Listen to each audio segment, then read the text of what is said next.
Actually माझ्या mummy पप्पांसोबत कॅम्पसच्या टूरवरती गेले, वेगवेगळे कॉलेजेस बघायला. आणि मला ह्या कॉलेजचं आर्किटेक्चर, त्याची जागा, त्याचा ग्राउंड एवढा आवडला की मी म्हटलं मी तर इथेच ॲडमिशन घेईन. मला काहीच माहीत नाही याच्यामध्ये काय मला देत आहे, मला कोणते कोर्सेस ऑफर करत आहेत. मी तर फक्त त्याच्या आर्किटेक्चरला इम्प्रेस होऊन मी म्हणाली इथेच करायचं ॲडमिशन. ठीक आहे, केलं. पण तुम्ही प्लीज माझ्यासारखे नका बनू. तुम्ही तुमच्या कॉलेजचा विचार करा आणि थोडासा अभ्यास करा. मम्मी म्हणत राहिली की कम्प्युटरच्या रिलेटेड काहीतरी कोर्स घे, कारण की कम्प्युटर सायन्सला खूप स्कोप आहे. आणि I was like okay.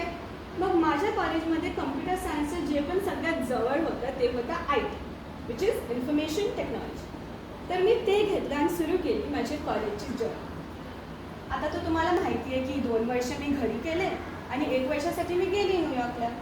Opportunity चांगली होती, तर मला वाटलं की मला ती सोडायला नाही पाहिजे. तर मी गेले आणि तेव्हा मी परत रिअलाईज केलं की आपल्या लाईफमध्ये जे व्हायचं आहे ना ते होतंच. राहावंच लागलं ना मला फॅमिलीला सोडून 1 वर्ष दूर.